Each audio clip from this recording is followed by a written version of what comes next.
the most amazing, incredible, unbelievable story that you never thought would ever happen happened to me this past week. But that's a story for another time. Because here we are again, back with another episode of Devil's Due, about to leave behind darker times, one might say, and move forward into the bright-ish future of Star Wars. Here we are back again, sir. How are you doing? See what you did there with the. See what I did there? Yeah, I see what you did there. I'm glad you saw what I did there. It was intentional. and on point and on topic. Yes. How are you? I am doing well, sir. How are you? As well as one can be expected given the collapse of civilization as we know it. Yeah. It's not really going out with a bang, just a lot of little pops and whimpers. Yeah. But hey, we're going to be here making fun of it until the last ember smolders out. So how have your weeks been? What have you been up to? Not a ton. Let's see here. I finally beat Doom Eternal. I'm not sure if that's news or not. But yeah, I finally did it. Okay. Yeah. Now, when you say finally did it, was this like, it was so hard that it took you this long to beat it, or that it was kind of like, well, I've done laundry today? Little column A, little column B, to be honest with you. And I got to tell you, my opinions on that game are very divided. They've gone back and forth a couple times. I know I said I hated it, and then I said I don't hate it. So I'll say this: it's one of the great disappointments in recent memory of anything. Probably the greatest disappointment I've had in a media experience in a long time.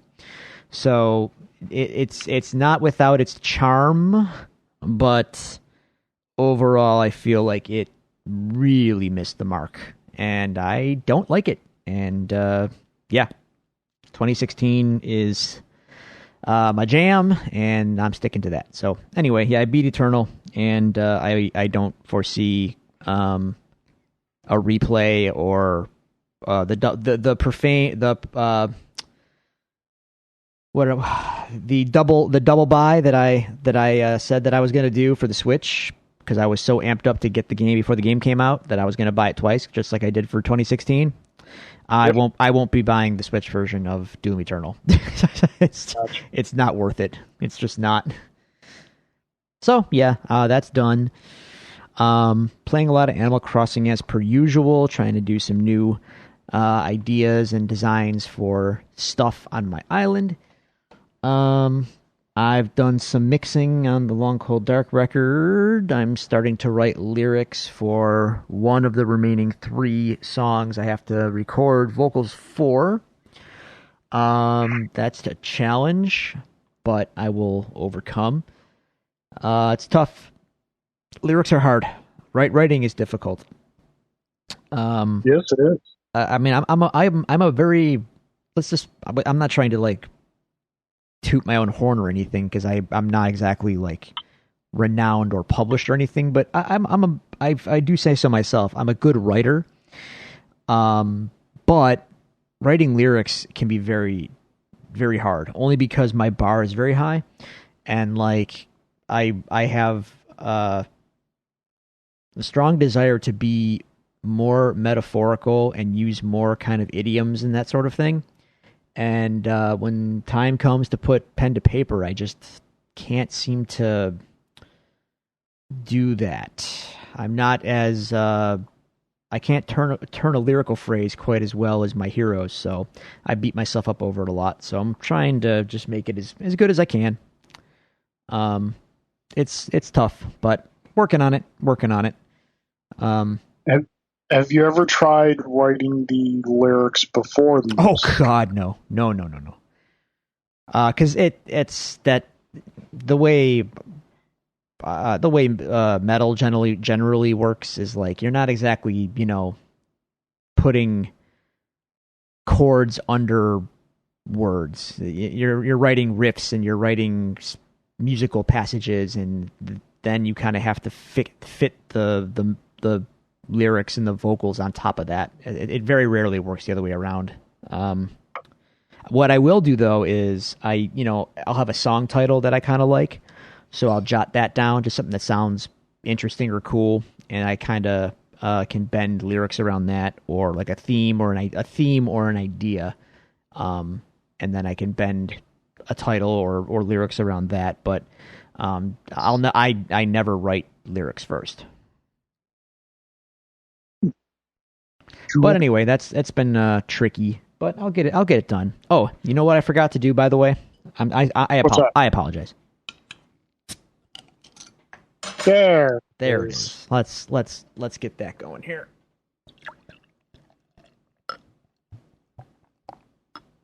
All right. Now we're standing on ceremony. Okay. Um, but I hung a door in the studio. You'll see that if we ever gather in the studio again together. Nice. So the laundry is now separated from the studio entirely, which is great. The Cool. next step is going to be to finally start putting up trim and stuff around here, which I don't know. Hopefully, I don't know. I don't have a timeline for it, but I feel like it's sooner than later. So little things like that are happening. That aside, I don't have a ton to report. I finished the first season of Ozark. I think I brought that up in our last episode. Yes. Yeah, that's certainly a show. I don't mean this that's not a bad thing, mind you. I don't know what to say about it because it's very it's very bleak. Um, but it's well done. It's very well made, very well written, and well performed by everyone involved. So, I'll keep up with it. I think there's 3 seasons out right now. I think so. We'll start season 2 probably this weekend. Um, and that's about it. I think. Yes, that's. I'm looking around, just trying to see. Is there anything else? No, that's it, man. That's what's going on. What are you up to? Oh, let's see. Hmm. I finished the Thrawn book I was reading. Ah, nice. The the second book of the Thrawn trilogy, Mm-hmm. Thrawn Alliance, which is pretty much the book kind of flashes back and forward to like the present where Thrawn is having to work with Vader, and the past where Thrawn met Anakin Skywalker. Um, I found myself I liked the first book better. Um,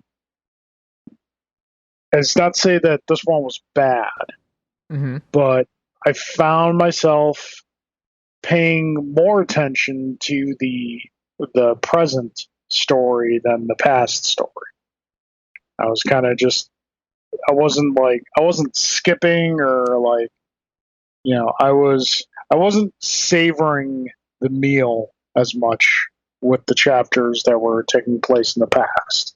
I see. Um, and it's not because of I have a disdain towards the Clone Wars era. If anything of our past couple episodes I've said, I do not have any disdain for that era. I enjoy that era in certain ways when it's presented.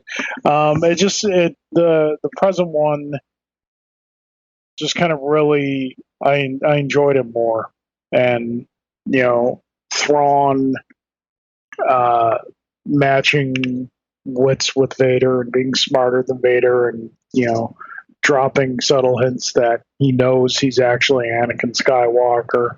Um, so that was good. I've started the final book in the trilogy, Thrawn Treason, which couple chapters in so far, pretty good. Okay.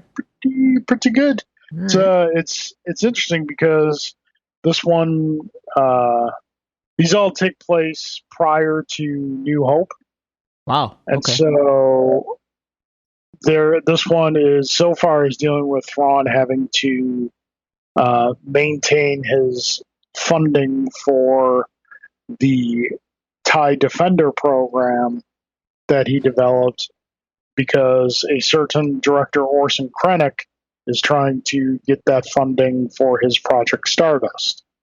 I see. I see.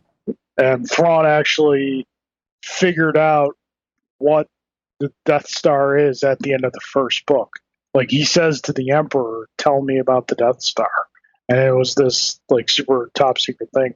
And he doesn't agree with the concept of the Death Star. He thinks it's a massive misallocation of resources. He feels that the Empire would be better served by the TIE Defender, which he's probably right because the TIE Defender is one hell of a ship.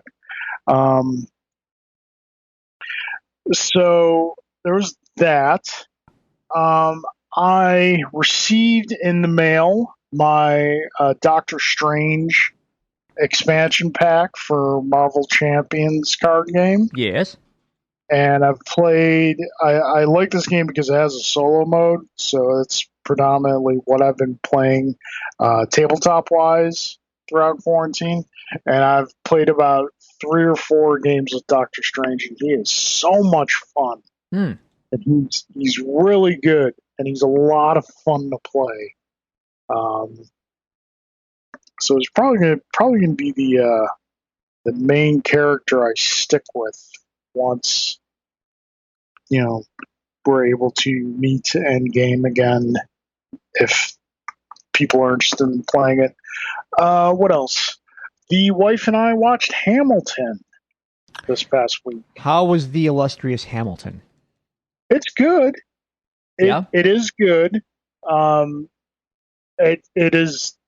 It was not the life altering experience that many have built it up to be, and I figured like I kind of have to watch it now because it's getting to that magic line to where if it gets too overhyped, I'm just like, nah, I'm good.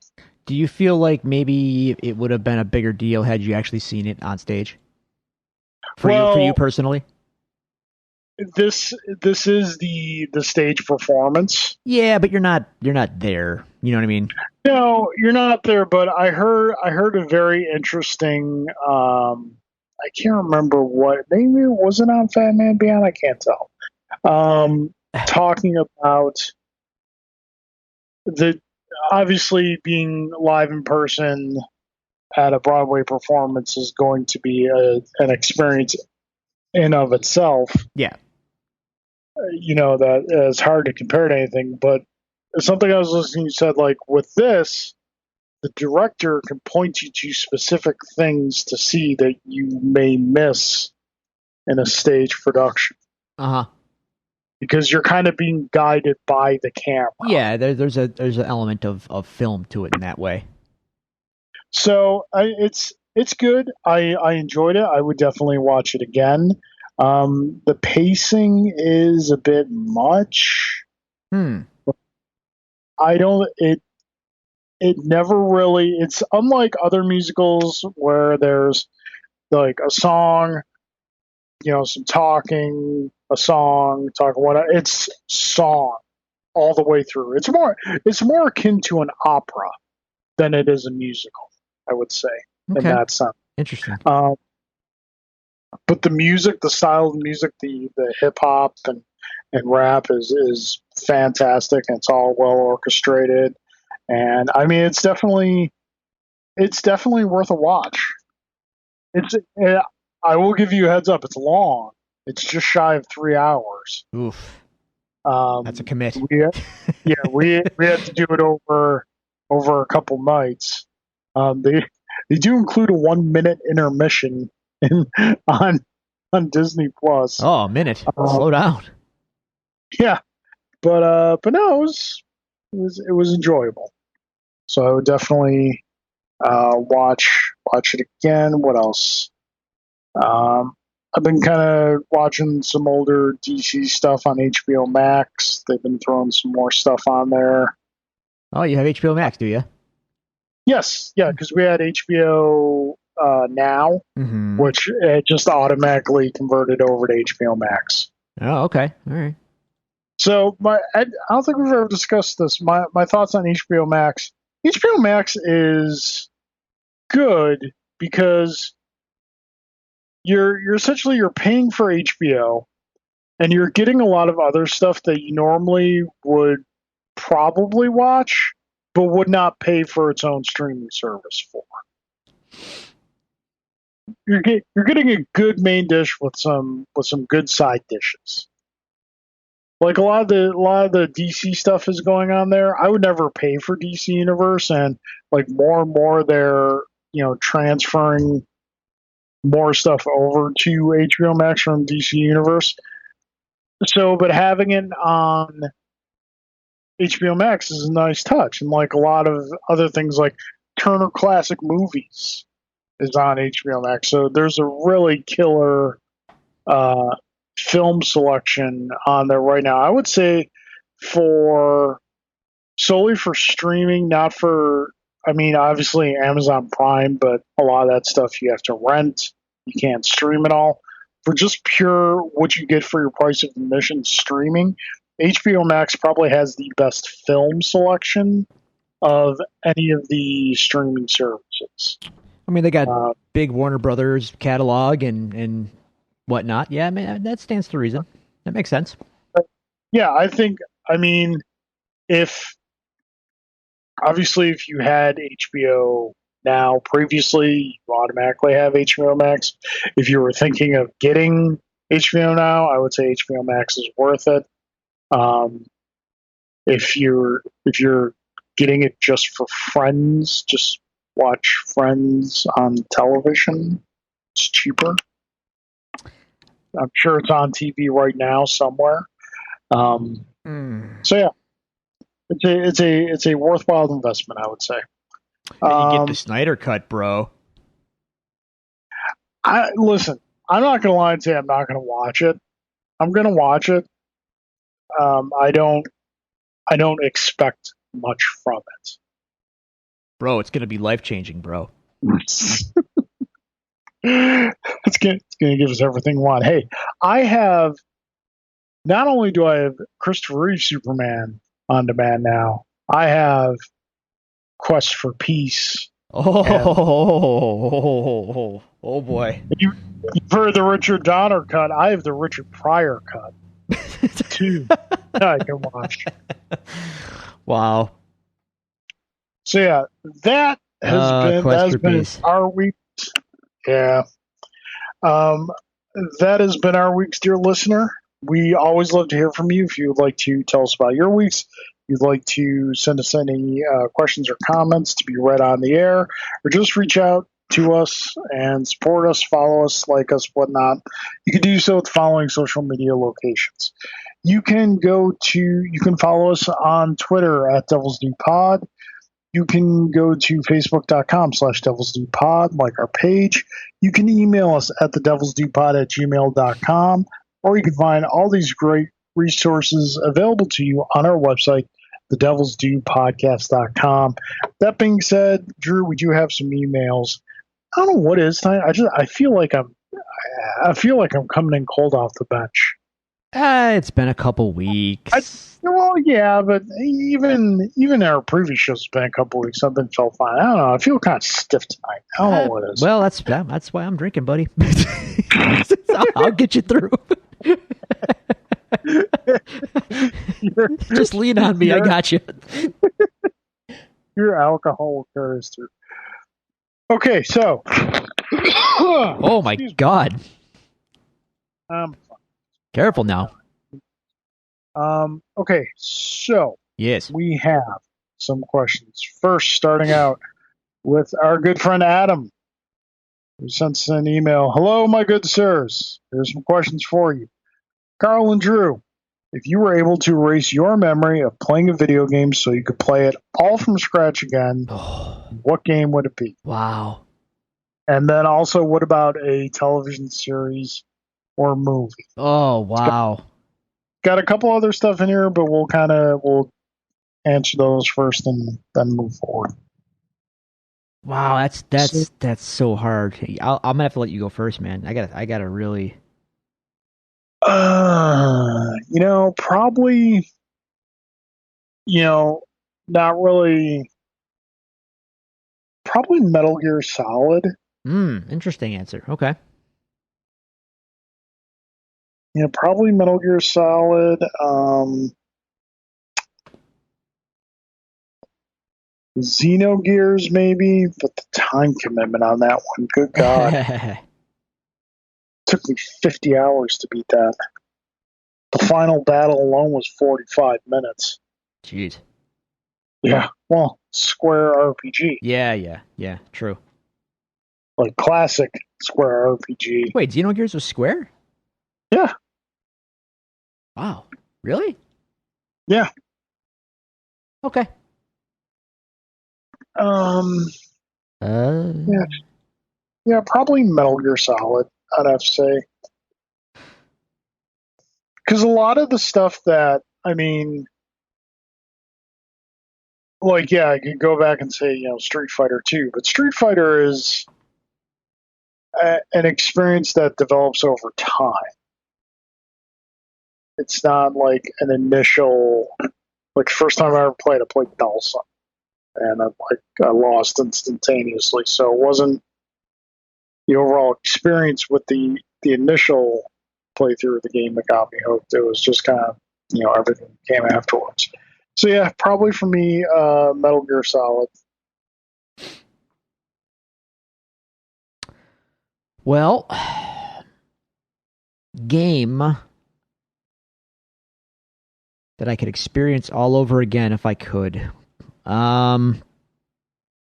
Wow. There's so many. I mean, God, I just for reasons that I stated in the last um episode, I feel like my answer kind of has to be the first Mass Effect. Really, it left a real big mark on me, and I don't know. It was just that game was an experience unlike any other that I can recall having prior to it in a video game. And its world is so well realized in that first game, and so interesting and thought out, and the story is great, and it has a massive twist, like we talked about last week, that it totally upends what you think the game, what the story is about, what the scope is about, and it encapsulates Lovecraftian horror along with science fiction, and Star Trek and utopian science fiction, and it mashes all this stuff together in a really brilliant way. And it was just a very rich experience for me, especially at the time I played it, because I had long been off of the Final Fantasy train at the time, and when I played the first Mass Effect for the first time, I couldn't help but feel at a certain point after a few hours playing, like, this really, despite being a sci-fi action-y RPG, the inventory and the progression and the feel of it all, the menu system and the levelings and all that, this just feels like a classic Final Fantasy game. And like it all hit me in a very, very very big way. So I feel like that would be my answer. But I mean, you know, like if I could erase my memory of Super Metroid and have that all over again as well, would that be as good? Hard, it's hard to say, but I remember it blowing my mind the first time around, and it still is my favorite game. So, yeah, something like that. Kind of surprised. I would have put you on Breath of the Wild for this one. Um, you know, I don't know about that one, to be honest. I mean, as brilliant and as beautiful as that game is, and I love it dearly. It just didn't have. If like, I love it. I mean, this is not a slight against Breath of the Wild in any sense, but like Mass Effect really just had a really huge impact on me. The music, the tone, the setting. I'm a sci-fi guy. I'm a big science fiction guy. So when it's done well, I should say. But I generally put it this way: I favor spaceships and lasers to swords and dragons 10 times out of 10. So, not to say that I don't like fantasy stuff, but I'm much more drawn to science fiction. So maybe that's a factor. I don't know. Alrighty. As far as movie goes, Oof. I mean, so that well is so deep, Carl. I mean, yeah, that well is so deep. I've got mine. The easy answer is Empire. yeah. I mean, I was gonna say that's the easy one to pull, but I feel like that's. But I'm gonna go with Endgame. Ooh. Yeah, I could see that. As long as it's in a theater with an opening night crowd. Yeah. Yeah, you're not wrong there. I mean, I've got other ones I could probably argue for,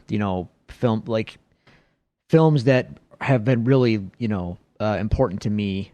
That could I see them with fresh eyes for the first time again, and it's like, yeah,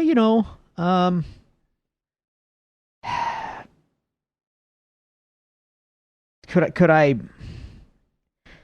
It's hard though. You know why this is difficult, to be honest with you, because it kind of the feeling of watching any of these movies, even the games that we just talked about, it's very much memorable to me in that time in that place.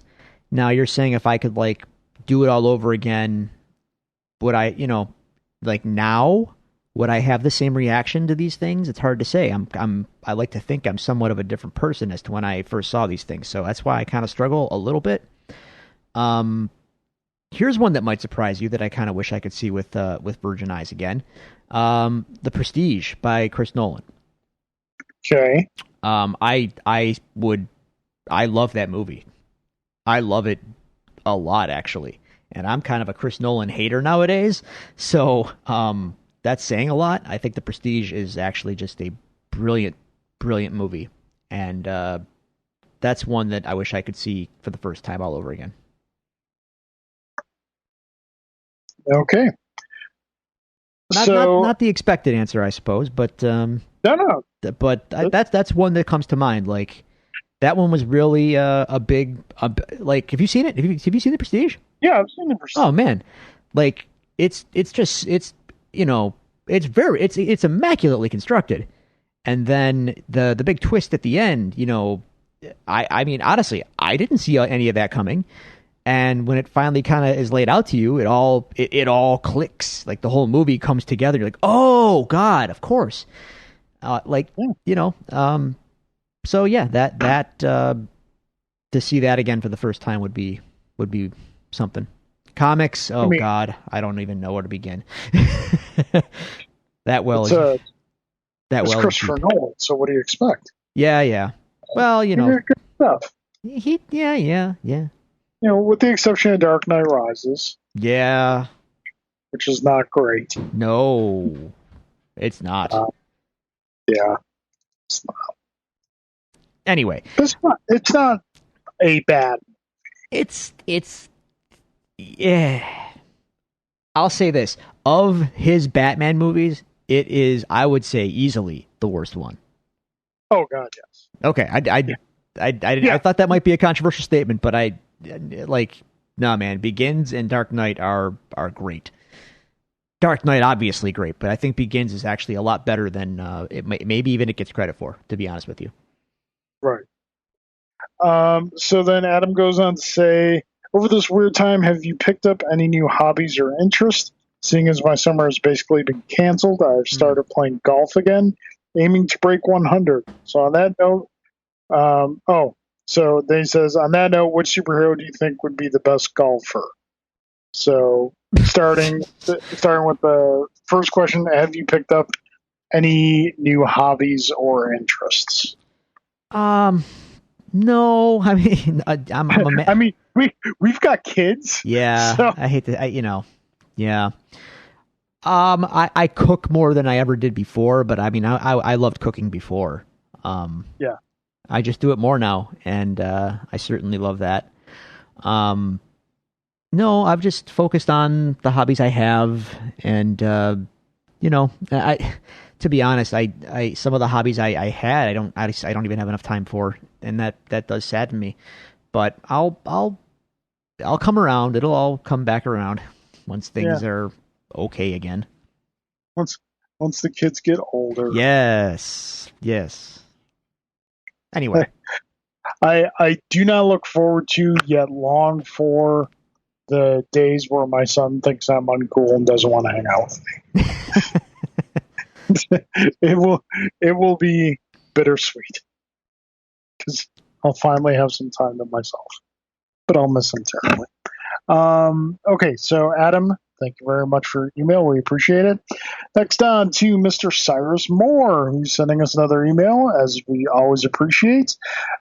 Greetings, gentlemen. Hope you are well. I'm excited for you to break down the sequel trilogy. While I did enjoy The Force Awakens when it first came out, I struggled with it on subsequent viewings. The disjointedness of episode 8 and 9 really bring it down for me, and overall I can say I do not like the sequel trilogy at all. Mm. But I was thinking of something during the prequel breakdown. What do you think episodes 1, 2, and 3 would have been like if Lucas had started with them first? I mean, obviously, episode 3 couldn't end up with the Empire winning and a setup for episode 4 decades away. It was just interesting to think about. Uh, I mean, they would be if we're taking on the basis that Lucas is making episode 1, 2, and 3 in 1977. They never would have gotten past 1. Let's say for argument's sake that they are, they're making them. They're going to be completely different films because one thing we discussed on our prequel breakdown was that Lucas didn't have anyone to tell him no. Yeah. And he had that on the classic trilogy. Yes, he had people telling him no. He had people with creative input whose decisions you can see on the screen. So I think had he started with episode 1, 2, and 3, they would all be vastly different films than what they are now. Yeah. That, and ultimately I just it comes back to it's so hard to play hypothetical, but it comes back to our character work and our writing, and it's impossible to say what that would have looked like in 1977. George Lucas wrote it with whoever else he had punch up the script at that time, but we said it before about Han Solo and stuff. Like, there's the prequels just don't have any gateway characters for the audience at all. Right. Everyone is just stiff and weird and alien, and I just can't see. I don't know. I really don't know. But like you said, it would, if hypothetically speaking it did happen, it would be drastically different than what we got. I think it would be like, remember, gosh, might have been probably close to 10 years ago now. Remember when Dark Horse came out with the Star Wars? Yes.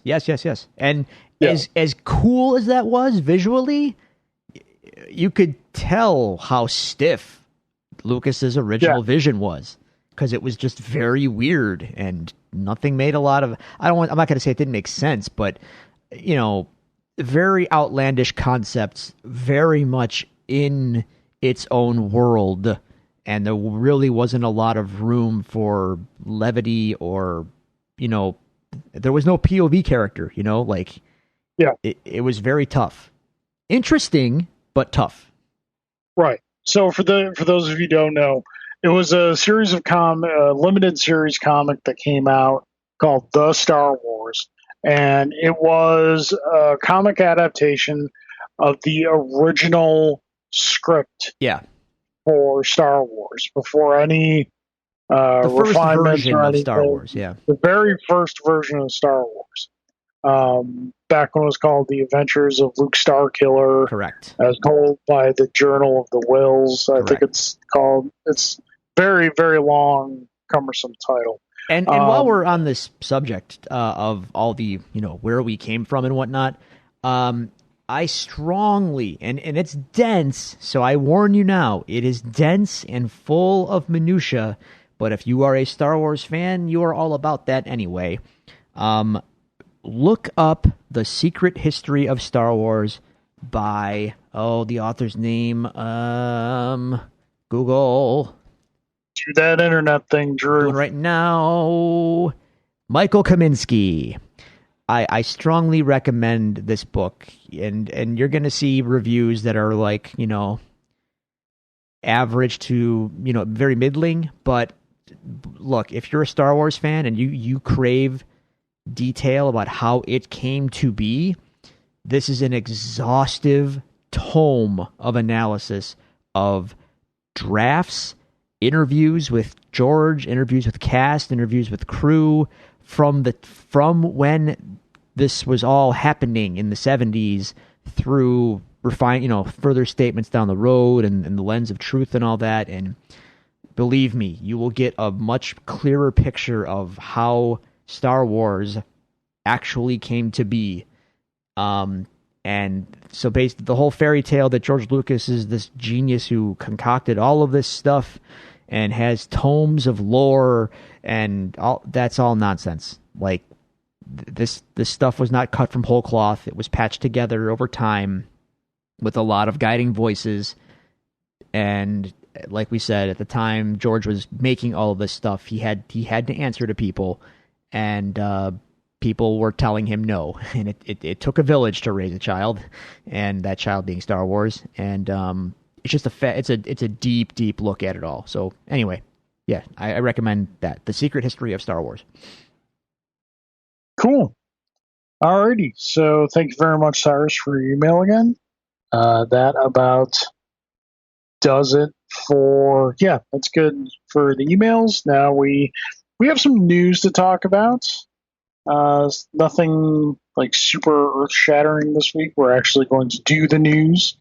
So what do we have here? We have, let's see, where do we want to start here? So staying in the galaxy far, far away, we had a very surprising announcement this week from Lucasfilm, one that I was very excited about and eager for, one that Drew will most likely not care all about. It was announced that we are going to get a Bad Batch animated series. Drew, even though you don't care for reasons of making sure everybody's involved, I'm going to explain what the Bad Batch are. So in the last season of Clone Wars that was on Disney Plus was broken down into three different story arcs, 4 episodes long each. And the first one was kind of a traditional Clone Wars style adventure action story in which they introduced the Bad Batch, which is a special unit of clones that have, and I quote, favorable defects. So one of them is like huge and bulky and very strong. It's basically like a specialty unit of clones. One of them can analyze and break into computer systems exceedingly well. Like the exact one has heightened senses, things like that. So, and they're this unit that they're kind of like the A-team of Star Wars, whereas they don't necessarily report to anyone. They just kind of do what they do. And I loved watching them. They were great. They were really cool characters, and I said like I would definitely be there for more of them. Um, and we're getting more of them. And apparently, according to reports, the series is set post Clone Wars, kind of finding post Clone Wars pre much of anything else. We're talking pretty frequently post Clone Wars, and it's kind of the Bad Batch finding their way in a galaxy that no longer needs them. So yeah, that's pretty much. There's been nothing says like what kind of animation style this will have. I think it'd be interesting if they explored a different visual than the traditional Clone Wars animation style. Even though that last season of Clone Wars, oh, so gorgeous, real chef's kiss to the animation in that. So yeah, I'm definitely looking forward to this. Well, Drew? all right. Drew doesn't care. Nope, not at all. Okay, so we have some rumblings, if you will. Normally, I don't like to talk about rumors. It depends on the source for me, and say what you will about CBR. Typically, if they're reporting a news story, you know that there is some validity to it. Not like other sites, kind of like, we got this covered.com. Don't give them the credit, dude. Don't give them the pub. Alan Waiters, looking at you. So apparently, Giancarlo Esposito is in talks to join the Marvel Cinematic Universe. Yeah. And two things. Rumor. Rumor. He said he wants to do it. Yeah, obviously, because, people like money. He is in the Disney family, so, I mean... He is in the Disney family. He's Moff Gideon, and definitely look forward to seeing more of him in season 2 of Mandalorian. But the two names being bantered about are Magneto and Dr. Doom. Magneto? That's not what I heard. Yeah. What did you hear? Professor X, my friend. Well, the Professor X thing came from Fat Man Beyond. Well, I'm signing off on that. I want that. That came about when people were talking about Denzel playing Magneto. Oh, come on. Which, if you want to give me Giancarlo Esposito as Professor X and Denzel as Magneto, yes, I will take that. I will. I take my money. Yeah. Because Kevin Feige, we know you listen. Take my money. You've instantly made the X-Men relevant again. In a whole new yet not new way, Like right. it takes the metaphor that they've had since forever and makes it literal, and it would just be beautiful. And not to mention those two guys in those roles. Oh my god! Because it'd be like a dream. Think about it. It'd be great. Because especially now when you think about Magneto, can we really play the Holocaust survivor origin anymore? Not given how there is a way, but they'd have to tie it further into the MCU. He'd have to get a Cap style, suspended animation kind of deal. There's just a, even Ian McKellen, as great as he is in the role, was a bit jarring, I think, for most comics fans who were used to seeing jacked, younger-ish Magneto. You know what I mean? Like, I feel like fans want to see someone a little more physically imposing in that role. Fassbender. Sure. Yes. Yeah. Yes. But like when you think about it, okay, so let's say you do Esposito as Professor X and Denzel Washington as Magneto. Now, we're not talking about one who survived the Holocaust and they met shortly after that. Now we can talk about two friends who were active in the civil rights movements in the 60s. Yeah. And you have, that old analogy that Xavier is Martin Luther King and Magneto is Malcolm X. Right. But, yeah. Yeah, literally. It's got layers, Drew. Oh, there are layers. Like an onion. I'm here for that. Now, if you want to make Giancarlo Esposito Magneto, I guess, but I feel like your own people are only saying that, or that would only be the rumor because he's been kind of typecast as villains, and I feel like that's kind of lazy in a way. Yeah, I would like to. I think he fits Xavier perfectly. Doom makes a sense. I'm not gonna lie, but but Giancarlo Esposito's charm, speaking strictly as a Breaking Bad, Better Call Saul fanboy that I am, and his role in those shows, right? The charm of him in those shows is not his. See, like Doctor Doom is very maniacal and over the top, right? He's so ego driven and just he's Shakespearean. Yeah, he's grandiose and yada yada. Giancarlo Esposito is not that.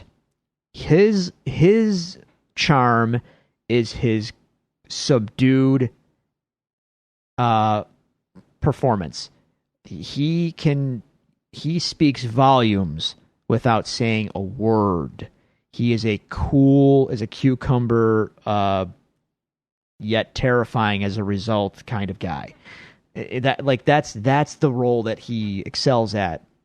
And I Doctor Doom just is not that. I need someone who can ham it up as needed for Doctor Doom. You know what I mean?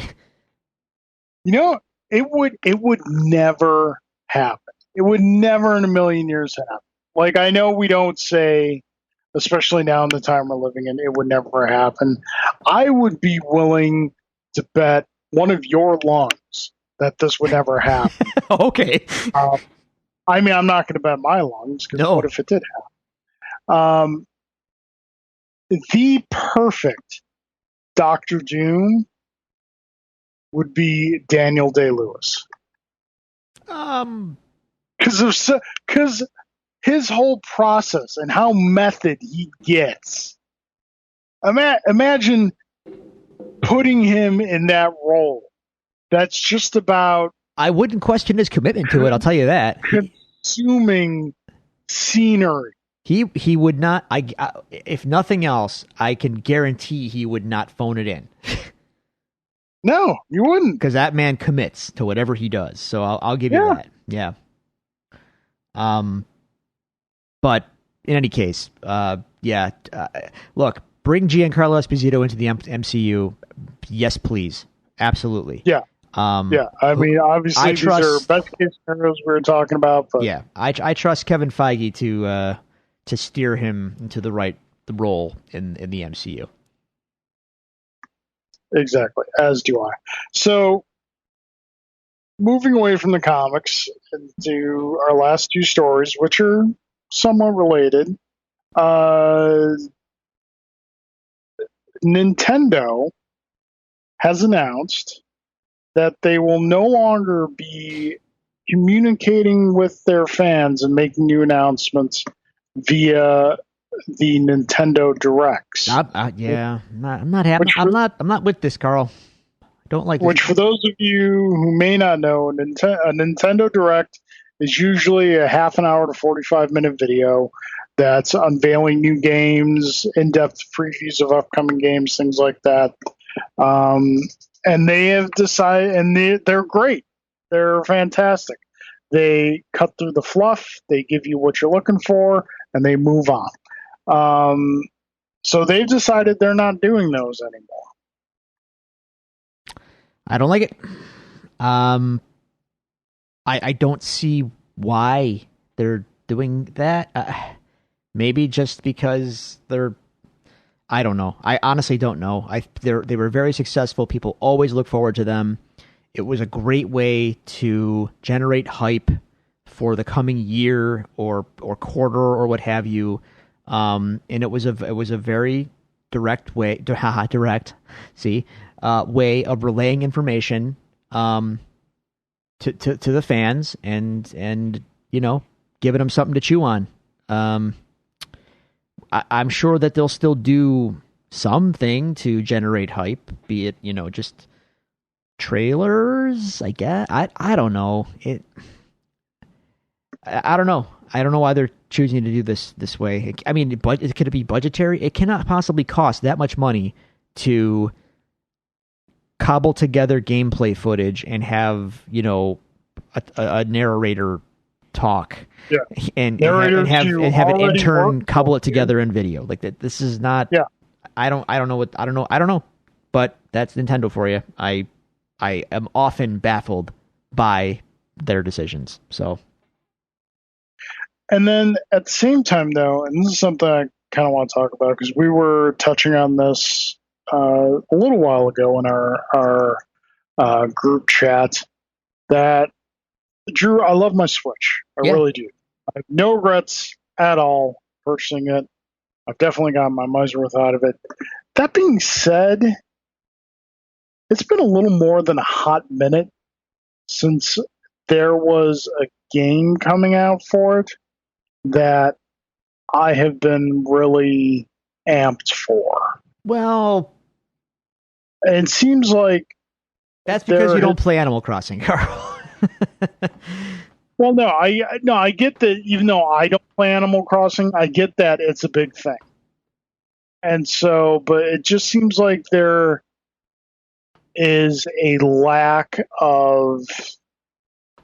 I don't want to say AAA titles because no console has a glut of AAA titles. There's a lack of. I really can't find a good way to put this because I was about to say there's a lack of hype on it. There's a lack of hype right now. Not so much just a lack of hype. There's just a lack of higher level content. Is probably the best. Because what's higher level on the other consoles. I'm not playing anything. Oh yeah, but there are things you could be playing. You just you've got Animal Crossing right now. What else? What could I be playing? Well, no, there's hundreds upon hundreds of games. There's games on the Switch. They just don't interest me as much. Yeah, I'm saying there's tons of games on the Switch. There's new games added all the time, but they're all like, and I'm not knocking indie. I love how much Nintendo supports indie, but for every good indie game we get, there's like 20, $2 tech demo games they throw on there, and I'm trying to think of like what they're. You got to know how to filter through that. That's all. You're an educated consumer. You know what's worth it and what's not. Give me something to look forward to, though. Well, I look, as a Nintendo fan since forever. Let me tell you, I have seen the Nintendo drought my entire life. That's just part of being a Nintendo fan and a Nintendo console owner. It can be feast or famine at times. The N64 had literally, arguably, a calendar year sometimes between titles, and that sucked. And we're not going back to that necessarily, but I think there's plenty out there. There's a ton of games, indie games that I've been meaning to pick up myself. Nintendo itself, they're working on stuff. If only they had a way to tell us what they were working on, but they decided to cancel that.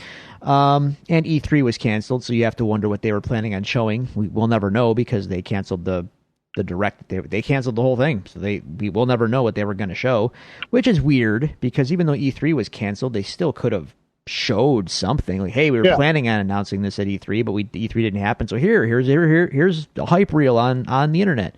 Nope. Okay, weird, but whatever. Here's what we know.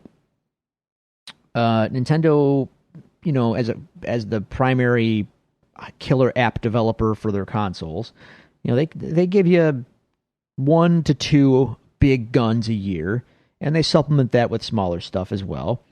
So this year we got Animal Crossing, and who is to say what is going to come by the holidays? It's July right now. They could drop a trailer tomorrow for whatever this Super Mario Anniversary Collection allegedly is going to be, and it'll be available at Christmas, and then boom, there's your big gun, or whatever. Breath of the Wild 2 could be further along than we even realize. That could be a big holiday announcement for all we know. We just don't know, and unfortunately, they've decided to cancel their means of announcing things to us. So we don't really know. I feel you. I know what you're saying, but like I said, as someone who has felt the Nintendo drought before, this is nothing, and it'll be over before you know it. We'll have new games shortly. And ultimately, I own a PS4, and I'm not in a hurry to play anything for it right now, to be honest with you. And if I owned an Xbox One, even less.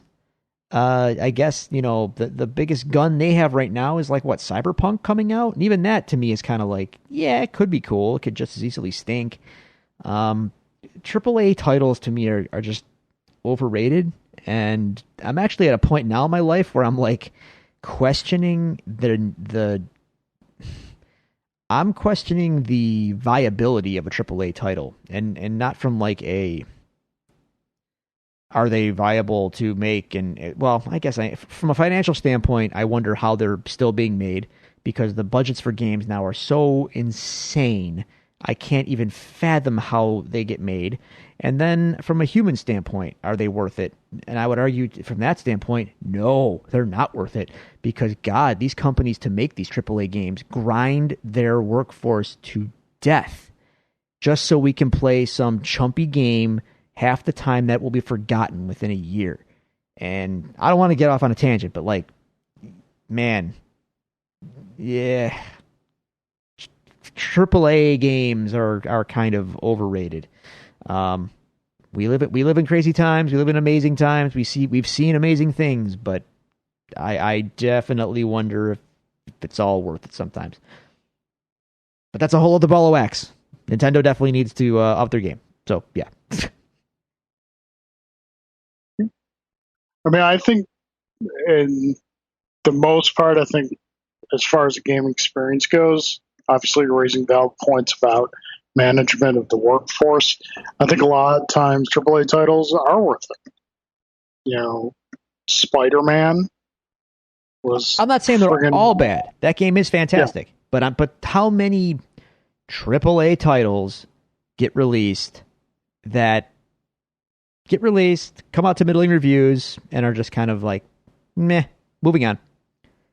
Not everything is Spider-Man, Not everything is Red Dead Redemption, the first one. I don't know. Not everything can be those big guns. Sometimes they come out and they stink, or they don't meet expectations, and then they're just kind of like, you think about all the man hours that went into it, and all the people that worked 80-hour weeks for however long, and all the money that went into it, and you think, God, for what? For what? For this? Some video game that ultimately wasn't that good? It's just kind of sad. Anyway, again, this is a bigger topic than we have time for. Yeah. I feel you. The Nintendo drought is real. Just it'll get better. We're going to get some goodies before the Switch's life is over. Okay. All right. So staying in the Nintendo world, we got a new Nintendo product announcement of sorts this week. There is a Lego Nintendo set coming out. And when I say Lego Nintendo set, I mean it is you build a classic Nintendo Entertainment System console with Legos. Yeah. Which is cool, But then, Lego being very innovative in their designs and whatnot, take it a step further. You also build an old style CRT television with the Super Mario Brothers game in it that you build, obviously, because it's Lego, and then you kind of turn a crank and the game kind of plays out on the screen. I saw that. It's like a treadmill of bricks. Yeah. That's amazing. And this thing looks really cool. And you know what? If it wasn't going to be $250, I'd probably pick it up. I could say that about just about every Lego set. Yeah, they're expensive, sir. Yes, they are. Oh man. Anyway, and Rao will help you if you don't get it at the time it's initially released. Because if you try and go back and get it after that, those aftermarket prices. I love to see Nintendo's brand kind of. It's weird because there's Nintendo's a big deal, but when brands kind of converge like this, it is interesting and fun. So seeing a Nintendo Lego set is a pretty wild thing. Right. It is expensive though. I think someone did the math, and like if you wanted to buy all of the upcoming Mario Lego sets, it would cost you something like $560. Yeah. That's a big super mushroom. Well, because exactly for stuff like this, it seems that Nintendo does not dole out their licenses lightly. No, they're pretty protective of the brand these days. When you get something like this, you kind of really have to make your money on it. Yeah, and another cool thing is like the Mario that comes with some of those other Lego Nintendo sets. If you put him on top of the television for the Nintendo Entertainment System set, it plays the sound effects, the classic sound effects from Super Mario Brothers, and it syncs up with the game that's on the screen. So, like, if the Mario jumps, you get the jump sound effect. If he jumps on a Goomba or something, you get that sound effect. So yeah, just really cool, innovative stuff. Yeah, super fun. Lego sets are cool. Mario's cool. Put them together. It's. They're gonna. I would think that those would sell very well. Oh yeah. On a sad note, on the Nintendo brand, the Super Nintendo World in Japan is basically done and was going to be set to open this summer, Carl, but now, no, not anymore. Been delayed indefinitely, probably till 2021 at the earliest. Well, the COVIDs. Yeah, we can't have the nice things. Yeah, but hey, at least they're staying home and wearing masks and. Yeah. How many days has it been since America's been a global embarrassment? It's pretty much long time now. Good long time now. And I don't see it changing. So yay us. Yay, fun times. Okay, so that does it for the news, unless you have anything else. No. I trust you to gather all that. All right, cool. So now we move on, as I mentioned earlier, from the prequel era to the sequel trilogy era. Mm-hmm. And now with these, we're going to tackle them a little bit different. Whereas, our classic trilogy was kind of looking at the philosophy of why these stories have endured and really stayed with us for as long as they have. The prequel trilogy was kind of looking back and say, okay, where did this kind of go wrong? Where could we have turned left instead of right here? Things like this. I think for this one, it's going to be more of a sense of, okay, we're 6 years removed from where this all began. Where do we kind of stand on these now? Mm-hmm. Just kind of exploring them in that sense. So to begin with that, we kind of have to go back to when this all started, which was Disney buys Star Wars for a steal. And, when are you ever going to hear someone describe paying $4.2 billion for something as getting a steal? But that's what they purchased. Star Wars, Lucasfilm, and everything therein goes for. They make the purchase, and one of the first announcements they make after the purchase is we are making episodes 7, 8, and 9. So Star Wars, I think at this point in time, is there most of what is happening with Star Wars is in the animated sense. The Clone Wars is going on television, and these are like the later seasons of Clone Wars, and people are enjoying that. The expanded universe is in full swing, and there's so much stuff going on in that. But other than that, it had been a good long while since episode 3, and the brand and the franchise kind of at that point was, I don't want to say inactive, but it was definitely in a lull. It was just kind of more or less resting. It kind of was more or less in a state of dormancy for most part. Obviously, there were still the fans, and there was still stuff coming out, but nothing theatrical for a while, and nothing was planned theatrical. And then this announcement comes, and so you have two generations of fans. You have your classic trilogy fans, and then you're starting to age up into your prequel trilogy fans.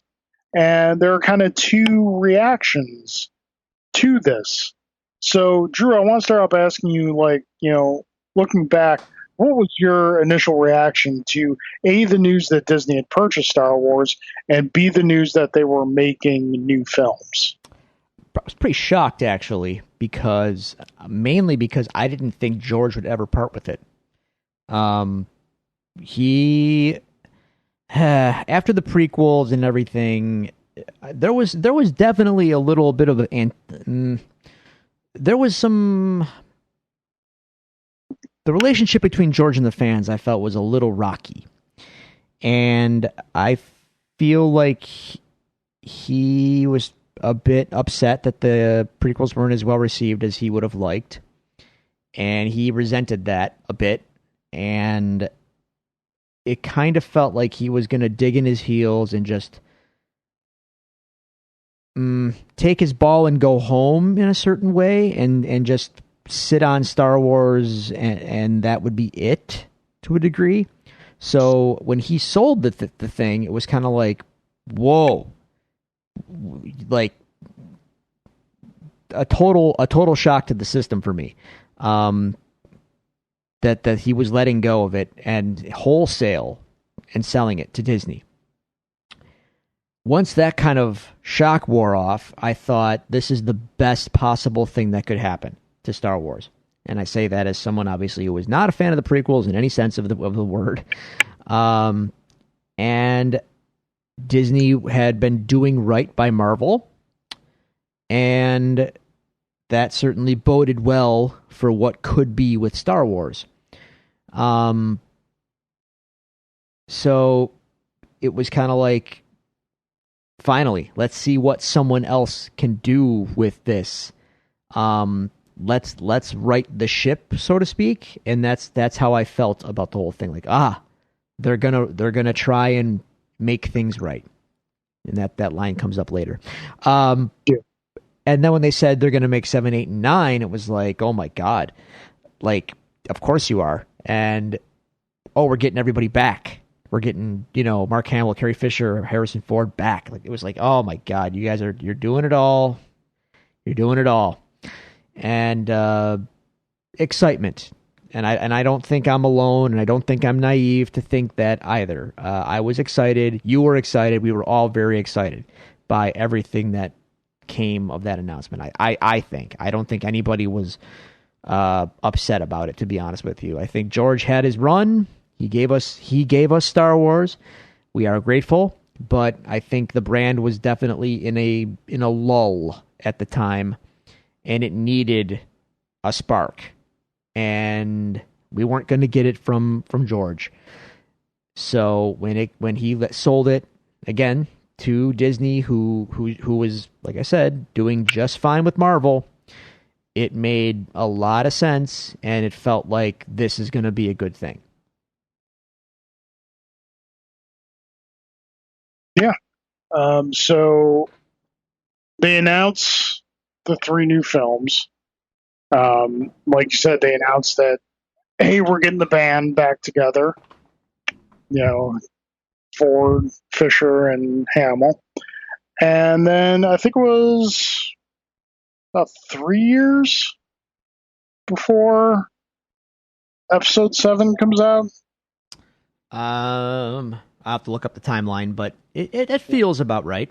It was no more than 3 years. I think it might have been more along the lines of 2 years between the purchase and Episode 7. What year did Episode 7 come out, Carl?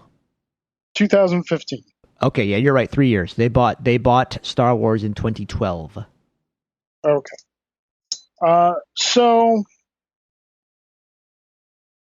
we talked about this a little bit with Phantom Menace. I want to talk about that first teaser that we all eagerly jumped online for when it came out.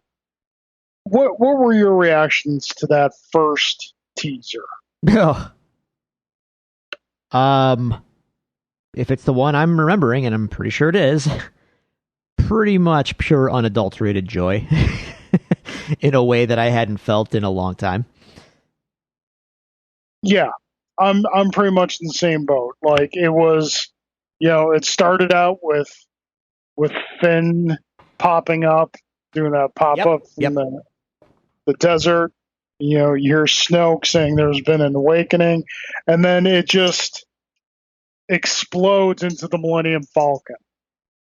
And instantly, and this is what Star Wars to this day still does, and one of the reasons I still love it, instantly I am a kid again. Because of things like it's coming, they've told you it's coming, but it's still something you never expected to see again. And like, I think so many of us have kind of made our peace with that at that point. Like, we're probably never going to get 7, 8, 9. And even up until the moment of the teaser, we're still like, I believe when we see it and whatnot. And then the Falcon shows up on the screen, and you're a kid again. Yeah. And it was fantastic. So, directed by J.J. Abrams. Now let's be honest. I'm going to tell you that gave me some pause, but not a ton. He already did Star Trek. Now, the thing with Star Trek is, yes, one of them being good, and honestly, one of the good one being the first one. Right. The second one I don't want to talk about at all. But the first one, it had it almost had a Star Wars feel to it, more so than any Star Trek movie prior had ever had. So it was almost like his demo reel for Star Wars in a way. See, I felt that about the second one. I felt that about Star Trek Into Darkness. I remember leaving the theater with Julia. I'm like, that really felt much more like a Star Wars film than a Star Trek film. I thought that about both of them, but the first one, it struck me right away because it was not Trek. I mean, it is in name, but it's not really Star Trek. But we're not talking about Star Trek though. But again, the filmmaking style and the arc of the characters, the hero's journey kind of stuff. It was like, yeah, this is Star Warsy. So lo and behold, he gets the gig, and I thought, yeah, you know what? He might be a better fit over here for Star Wars than he was for Trek. But that, you do have to temper that a little bit. If you're a fan of Lost or of any of JJ's stuff, with the mystery box phenomenon and the lot of sizzle, not a lot of steak kind of argument that JJ has to, unfortunately, JJ's got to own. So, but they said all the right things at the time they were making the movie, and they showed that big remember the big cast photo of everyone sitting in the big circle with JJ? Remember that?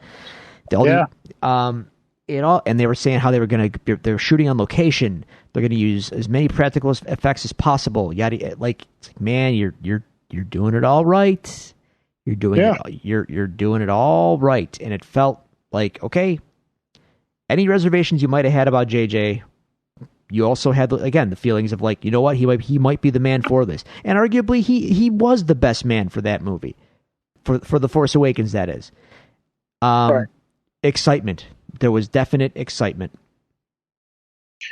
So you and I have talked about this a lot of times, and something that I know we've talked about on the show a lot with The Force Awakens is that, one of its biggest critiques is also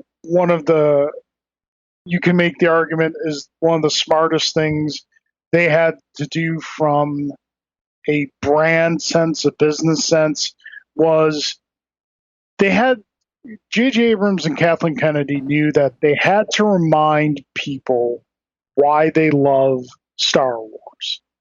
And so to do that, they essentially made a beat-for-beat remake of the original Star Wars.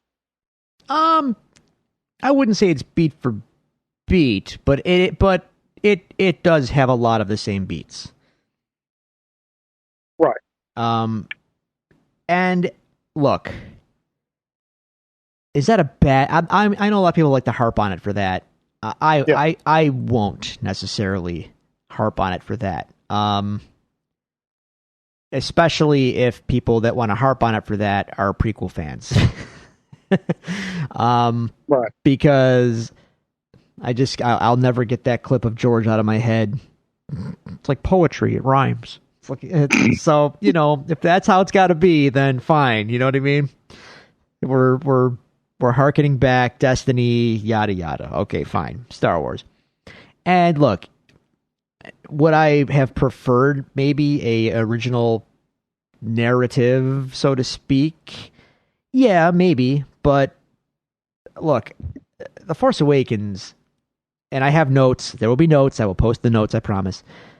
Upon watching it, upon subsequent viewings, it is not a perfect film, and I will call it out when I see it of things that are not good about it. However, spoilers, no Star Wars film is a perfect film. Well, except Empire, but moving on. Every Star Wars film has its flaws. Except Empire, but moving on. Like, whatever flaws it has, it more than makes up for in style, in pace, in likable characters and likable performances. It just moves, man.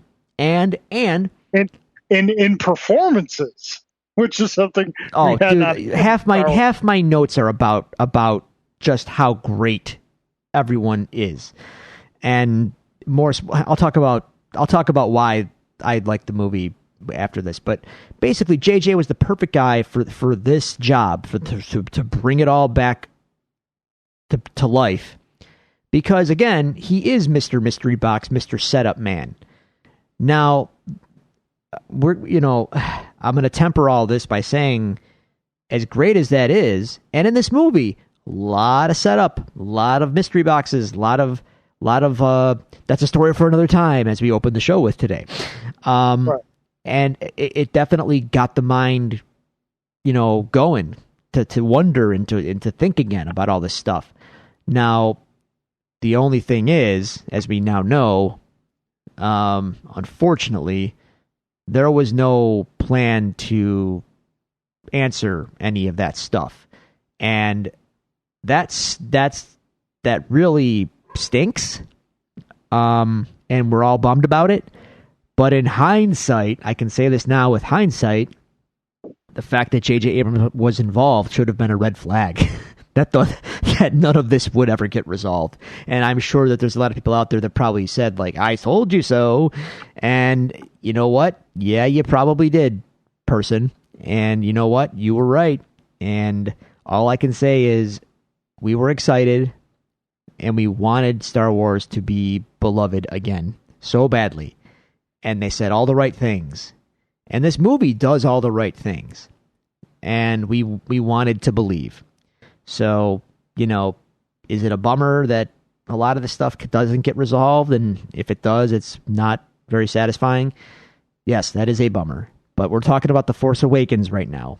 And, having just watched it again for this show, is it perfect? No, it is not perfect. But it's an entertaining and kinetic movie. It moves. It's likable. It's full of likable people. Everyone is charismatic and enjoyable, and it just works unto itself. It's great. It's a lot of fun. Yes, it is. This is it'll probably be I'll probably always refer to it as the fun one of this trilogy. It's a lot of fun. It's an easy watch. Like, if you're flipping through the channels and The Force Awakens is on, like, I'm sticking around for some of that if I'm just looking for something to watch. It's we get new characters, we get great new characters. We get reunited with old friends. We part with one of those dear old friends, which I think we all kind of knew, but really didn't want to confront that was going to happen as soon as we saw Harrison Ford had signed on. Yeah, we know it's part of the deal. Yeah, because he doesn't hate the character in the franchise the way someone like Alec Guinness did. But he was never really eager to discuss it or return to it. So once the Disney dump trucks full of money got dumped at his doorstep and he signed on, you're like, oh man, it's great. We're getting Han Solo back, but we know we're going to have to let him go. We know we're going to have to let him go. And the second, I got to talk about that scene. I'm sorry. That's the second he steps onto that catwalk. That's in my notes. I know. I wrote the exact thing. I know what's going to happen. Yeah. And I'm just like, but that's what a father does. And he knew what was going to happen. Yeah, that's probably. What a father does. And if anything, Star Wars is a story in so many ways about fathers and sons. But a lot of those preconceptions of Star Wars are kind of turned on their sides in this with the introduction of Rey, who throughout all three films has just been an incredible character, an amazing breath of fresh air to this franchise. And I mean, Daisy Ridley, you just can't say enough about her. About how well she's portrayed and embodied this character, and just her and Finn and Poe. Poe was like instantly is He one of wasn't even my supposed to be. all-time favorite characters. Poe wasn't even supposed to survive. But he Yeah, would like he was supposed to die. they liked him so much that they're like, we can't kill this guy. He's too good. Yeah. Like, I so let's get into a little nitty gritty. With the movie and the characters, I can't say enough about the casting, and I can't say enough about how well and how charismatic everyone is in this movie. It's fantastic. But the thing that, and from a bigger, filmmaking perspective, that is so refreshing, and I'm going to talk about it. Let me pull up my notes really quickly. It's amazing how we see characters like doing stuff and showing their traits and their characteristics instead of being told about their characteristics. You know what I mean? The prequels don't really have a lot of people doing stuff to relay information about themselves. It's mostly spoken. Usually walking down a hallway or sitting on a couch. But here we see things. We see them doing things, and we immediately understand that character. We like I don't know, Rey befriending BB-8, or the way she's a smuggler and not a smuggler, but she's a scavenger, yada yada. Just lots of character beats that we see. We see it, and it's like, oh, they're doing this, so that means this. They're not walking down a hallway talking. They're not babbling about whatever, right? Show, don't tell. This movie shows, and it does it in a great way. Rey's whole introduction to her character is like a whole info dump of stuff. And it's like, you see her as a scavenger. You see her go back to her home where she writes on the wall, so we know she's marking days for a reason. We see little toys of like that she has obviously made or found or whatever of pilots from the wars and all that stuff, like X-Wing pilots. She wears the X-Wing pilot helmet and all that. So like, we learn so much about her character just from this little short introductory scene. George Lucas would never think to do a scene like that in the year of our Lord 2015, whatever year it was. Like, he wouldn't, I'm sorry, but he would just tell us, So anyway, not to mention, as from a filmmaking standpoint, we've got dynamic lighting, we've got amazing sound design, we've got motivated performances.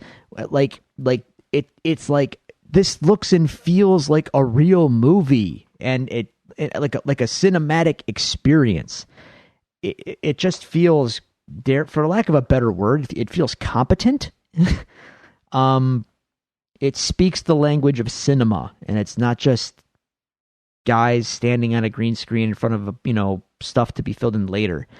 I know that sounds like a cliche criticism, but I mean, it shows. Look at it. Look at this movie. Watch it. Watch the performances. Watch what is being shown to you on the screen, and what is being shown to you on the screen. What does it relay about the characters that you're seeing? A lot. There is a lot of information being delivered to you visually, and it's great. It's so refreshing. It's so refreshing and endearing at having endured 3 George Lucas directed films that were not that way. Yeah. And it just, like, say what you will about Force Awakens, Last Jedi, Last Skywalker, from a visual standpoint, they all, not only do they all look and feel very Star Wars, but how they all look and feel very tangible and tactile. Yeah. And just something that the prequel was very sorely lacking, to its betterment and to its detriment, because you know, the prequel trilogy did what the original trilogy did, which is just pull filmmaking forward, 10, 20 years ahead of where it was at the time. And, obviously you can make the argument of how it was implemented in the prequel trilogies. Just the fact that he accomplished that level of visual effects on that scale is commendable in and of itself. But here we find where that has found a balance. I see what you did there. And I think, really to look at the balance was found much, much earlier in the Lord of the Rings trilogy, because you have these three films that, if you look into how they were made, have that balance of CG and physical, actual stuff being made. Mm-hmm. Like some of the models, and I use the term models very loosely, for Lord of the Rings, were assembled in parking lots because they were so huge that they had to film them. Something that you could have argued would easily be done in a computer otherwise. They decided to do it in model scale and film it. And they achieved that balance that the prequel episode, Star Wars episodes 1, 2, and 3 just didn't have. And that you see carried on to this trilogy here. Like, for every one of the films they did, like you were talking about them saying the right things, they always did the Omaze promotion, where you can like make a donation to your charity, win a contest, whatnot. And when they would show those videos, I remember significantly the one from Force Awakens, and J.J. Abrams is standing in front of an X-wing, and it's physically there, and there's people in costumes and puppets walking around in the background. Just going back to tangible and tactile and stuff actually being there, and not necessarily just doing CGI because you can do CGI, doing as much stuff practical and real as possible just makes these films look fantastic. What else? The return of the classic characters. Now, obviously, we all are happy to see our friends again, right? Right. And we knew that they were not going to be the main characters. No, and that's fine. It just wasn't, like, at a certain point we all knew if we get a 7, 8, 9, Han, Luke, and Leia are essentially going to facilitate the introduction of new characters. Yes. And that's fine. But I will say, JJ dropped the ball here a bit. And how so? I mean, you'll see it in my notes as I get once the cap, like I go from my notes are funny, they're great. I go from kind of just little chirps to, like, once I enter caps lock mode, you'll know what I'm talking about. You'll see. There's if there's going to be a theme about this movie, it's not necessarily about this movie, it's maybe about the sequel trilogy. If there's going to be a through line that I'm going to pull on, it's going to be one of missed opportunities, especially given how well this movie sets up a lot of stuff. Our original cast never shares the screen altogether. No. And that really, come on. And like, I could hear someone maybe arguing, well, we didn't know that Carrie Fisher would pass away before, and okay, fine, but you know what? We knew that Han wasn't going to make it out of this one alive, so maybe, just maybe, We should have filmed something with Luke and Han together with Leia, or something. Like a flashback scene. Even a flashback, something. But no, we never see them all together, and that's a huge missed opportunity, man. Like, and we never will, and Yeah. that hurts. That does hurt. I'm of two minds on this.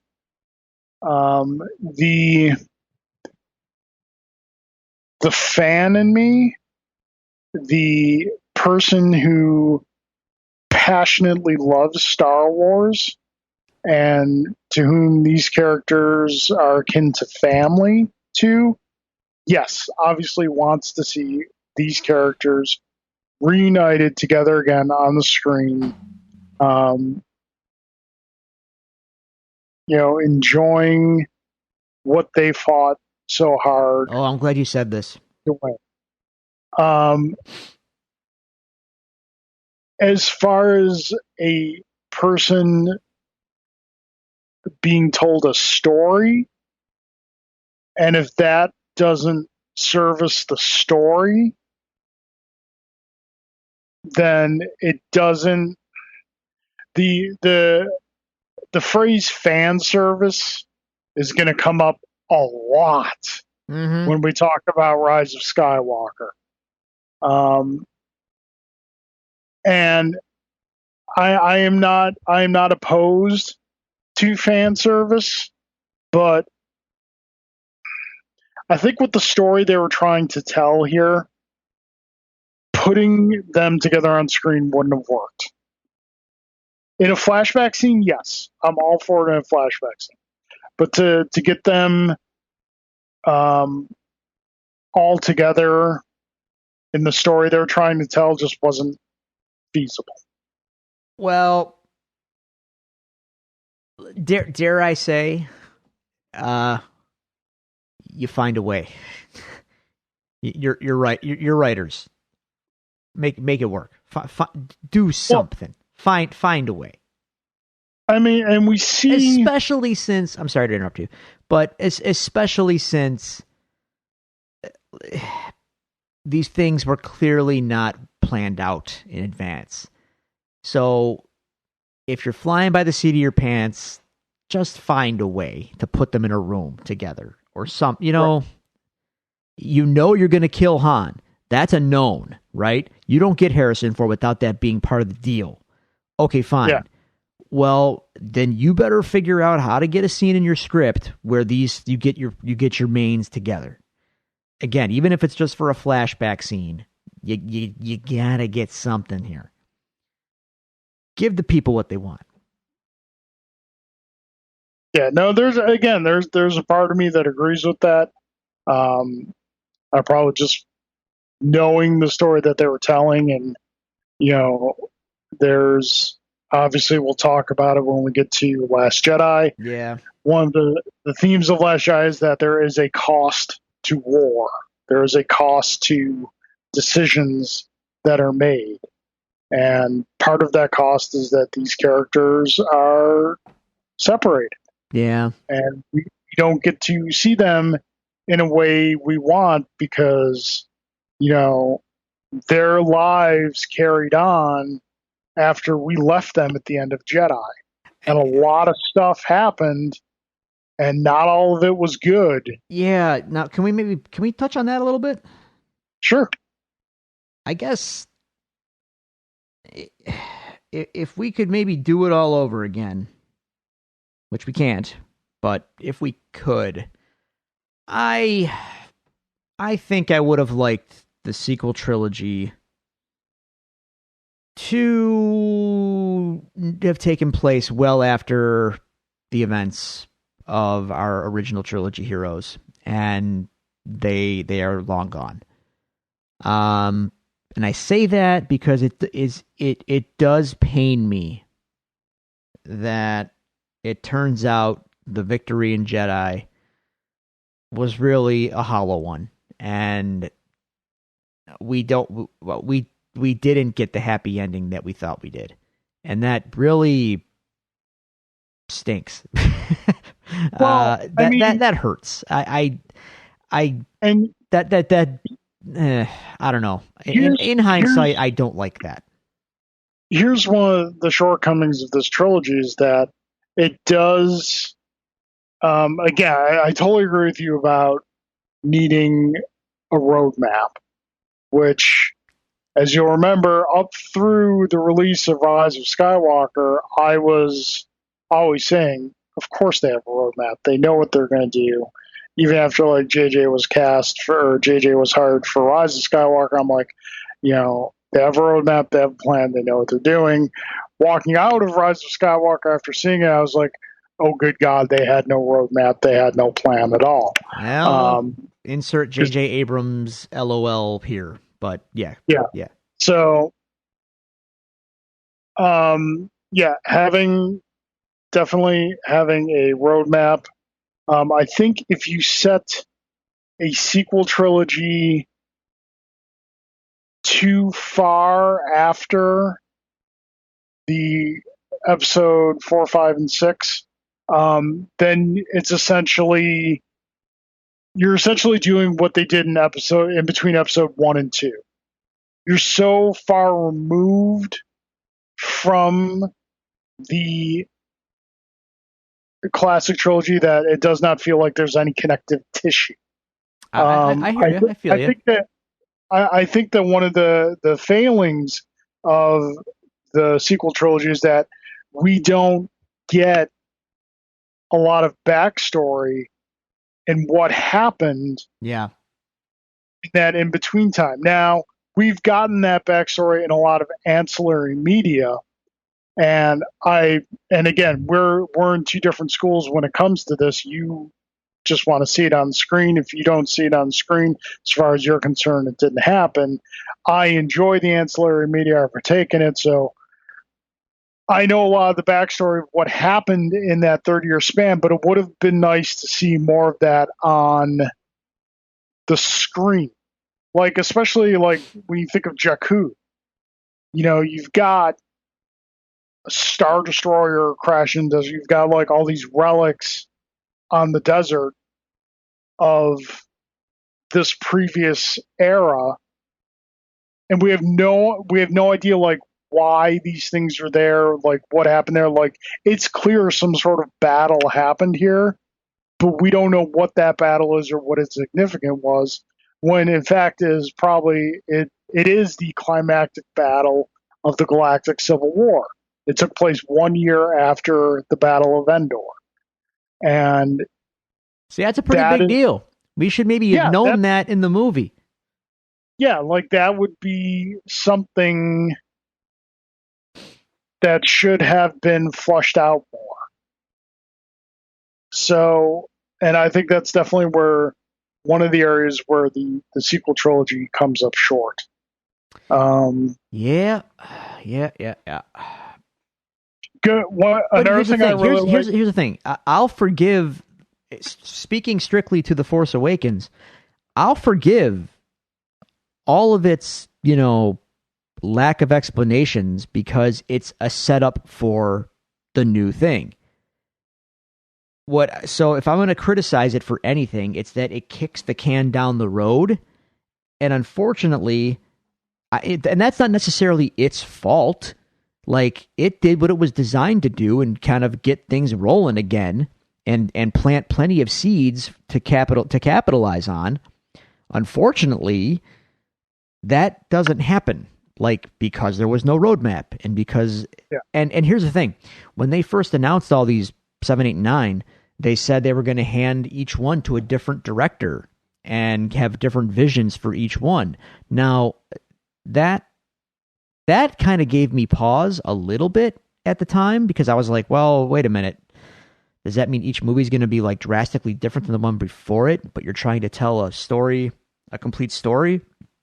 I hope that story is, figured out and tight to get that kind of, if you're going to get 3 different directors of note and you're praising their vision, when you hire them, the directors with vision generally want to see their vision reflected.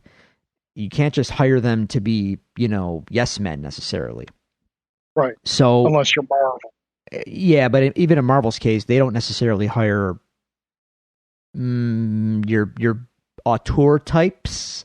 I feel like they're a little more workman-like directors who make their name by making great Marvel films, but because they can play in the sandbox.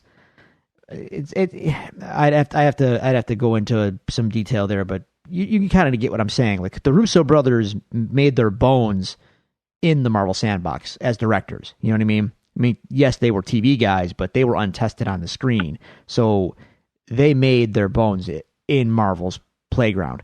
Whereas, like, when they hired JJ, when Star Wars hires JJ, and then they hire Rian Johnson, and they hire Colin Trevorrow, who then backed out, etc., they were hiring known quantity directors with vision at the time, right? So it was a little perplexing that they had a story they wanted to, well, so they said they had a story they wanted to tell, but they were going to have 3 different guys tell that story. That was a little weird, but again, we didn't know that at the time. We thought there was a plan, and clearly there, was not. But again, that's not necessarily The Force Awakens as its own thing. I can't knock it for that because, again, it does what it needs to do, and it sets up enough threads to pull to go forward. Unfortunately, a lot of that stuff doesn't get resolved satisfactorily, if at all. Right. Another thing I wanted to mention, because we touched on the concept of fan service. Mm-hmm. When you look at the way the sequel trilogy handled it, with the exception of Rise of Skywalker, which I get to when we get there, as opposed to how the prequel trilogy handled it. Like the prequel trilogy will blatantly point at and say something and look at the screen and go, see this thing? It's from the movies you like. See it? There's yeah. See No, you're right. I pointed that out how many times about those movies, how George would pull lines of dialogue out of wildly out of context just to repeat it. You know what I mean? Look, it's Bart, and he's doing stuff. Yeah. All the characters should be asking, "Where's Poochie?" Yeah, the sequel trilogy does that, but does it in super subtle, really cool ways. I think one of the prime examples of that in this film is the X-Wing. Yeah. When you look at the design of the X-Wing in Force Awakens, it looks like, it's funny because it does look like the next generation X-Wing. The X-Wing in the classic trilogy is the T-65 X-Wing, and the X-Wing in the sequel trilogy is the T-70 X-Wing. So it is like the next generation X-Wing, but the design of it, go back to the original Ralph McQuarrie designs of the X-Wing for the classic trilogy, and it's right off the page. Split engine and everything? Split engine. It's the Ralph McQuarrie X-Wing design. Wow. And it's the little things like that they did in Force Awakens and Last Jedi, like that really just kind of warmed the cockles. Yeah.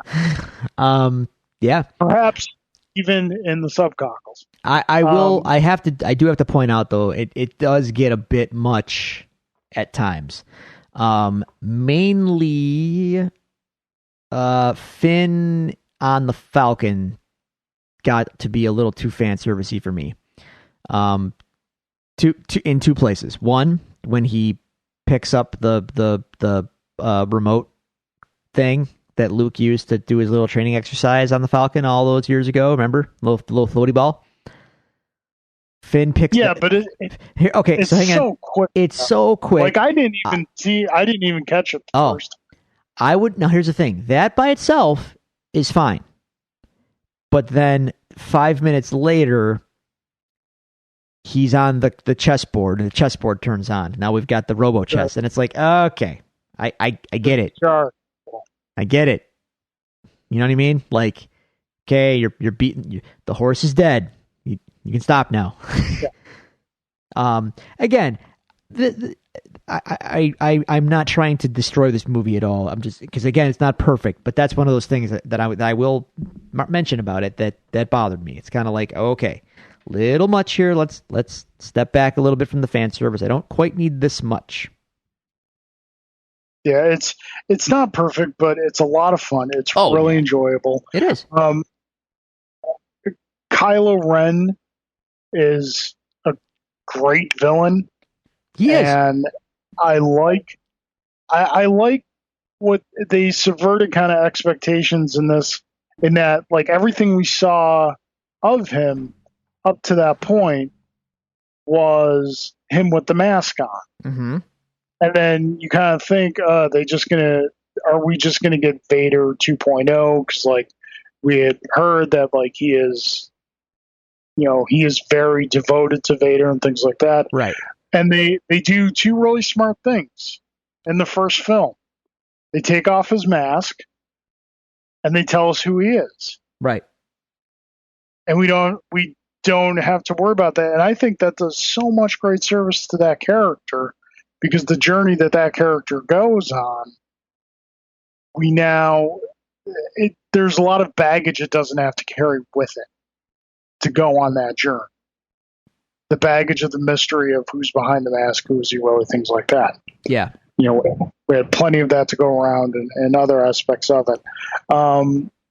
But yeah, this movie, I would say it was probably one of the most, I'd probably put in the top 5 most anticipated films of all time. Yeah. I think it met expectations.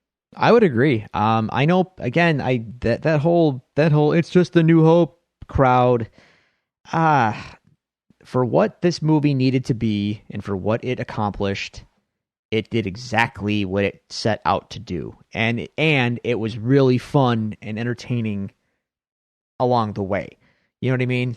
Like, I